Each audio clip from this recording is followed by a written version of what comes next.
today's lesson, we're going to cover two different chords, but before we do that, we need to talk about how to read a chord chart. So in this picture right here, you'll see we have a bunch of vertical lines and horizontal lines. Now each one of the vertical lines represents one of your strings on the guitar. All the way to the left, that represents the sixth string, or the thickest string on the guitar, the low E. And to the right of that vertical line, we have the fifth string, and then the fourth string, the third string, the second string, and to the far right, that vertical line represents the first string, or the thinnest string on the guitar, the high E. Now the horizontal lines, let's see, the top one represents the nut, or this part right here. The next one down represents the first fret. The next one down from there represents the second fret, and then the next one represents the third fret. So it's a little snapshot of this part of your fretboard. Now the X's that are hovering over top the sixth string and the fifth string, those basically tell you not to play those particular strings. And the O that's over top of the fourth string line, that tells you to play that particular string open. Now the numbers inside the circles, those are basically where you need to place your fingers. So for example, the first finger is going to be right before the second fret on the third string. The second finger is going to be right before the second fret on the first string, and the third finger is going to be right before the third fret on the second string. Okay, so now that we have that out of the way, let's just talk about a very easy chord that we can play.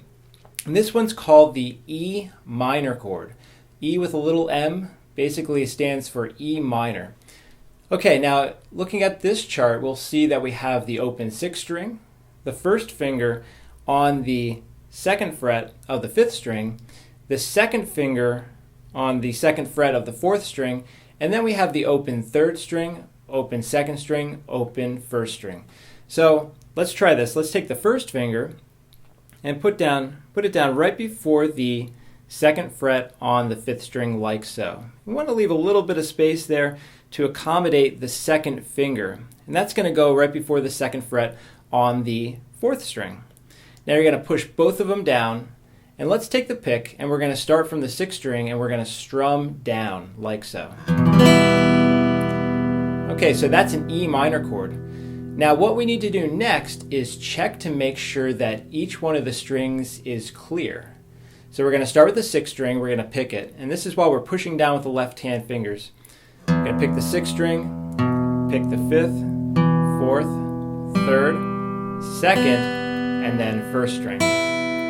See how they're all clear? And then we're going to strum it again, like that. Now two major pitfalls. The first one, your fingers might not be pushing down hard enough. Now hopefully with the exercises from the last lesson, you'll start building up some calluses, but that's a process that can take several weeks, if not a month or more. So just do the best you can for now. Make sure you push down as hard as you can to get the notes clear. Now don't push down too hard. You want to check, if you take the fingertip and you put it on the string and you just push down hard enough, that's perfect right there. Another pitfall that I see with a lot of my students is that the second finger will actually touch the third string. So we have to make sure that we're angling the fingers enough so we don't get in the way of the other string, so to speak, like that. See, I'm picking the third string right now. It's definitely muted. So what we need to do is rotate that a little bit, bend the fingers a little bit more, get on the tips of the fingers, push and strum, and then check each string again. And that sounds good, and we'll strum it one more time. Okay, so that's the E minor chord. Now we're going to move on to the A sus2, or the A suspended 2. This is a really nice chord, and it's basically using the same finger configuration as the E minor chord. It's just that everything is moved down one string.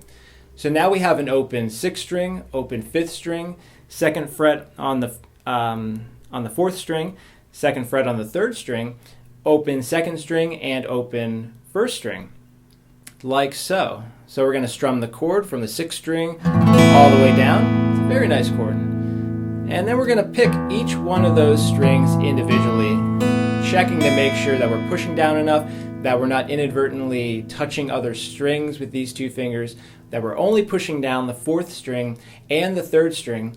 Okay, and then we're going to strum it again. There we go.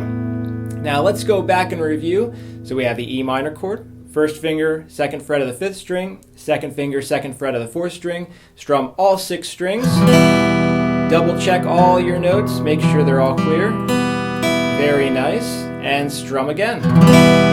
Okay, we're going to move back to the A sus2, so just drop those fingers down and then strum, and then play individual notes. To double check, you might have to push down a little bit harder, you might have to angle the fingers a little bit differently, but make sure that all the notes are clear, and then we're going to strum again. Okay, so you're going to practice both of those chords individually. What you can do is lift off the fingers, put them back down, strum, pick, strum, lift off the fingers, put them back down, strum, and so on and so forth for each chord. And then try switching between the chords, going back and forth. Now this will take a little while to get your fingers worked out, but it's important that you keep on playing every single day, no matter what. You have to make sure that you're working out your fingertips, because you're building calluses on your fingertips, and that takes a long time. You're taking your tender fingertips, pushing against metal strings, so they're simply not used to that right now. So just keep working on it every day. Play until your fingers are sore, then take a little bit of a break, and then hop right back to it and practice a little bit more. Okay, so that's what you're going to work on for this lesson. And in the next lesson, we're going to go over 2 more chords and start talking about chord progressions and turning these into songs. So this is about to get really exciting, and we're going to be starting to make music really soon. All right, so practice those chords, and I will see you next time.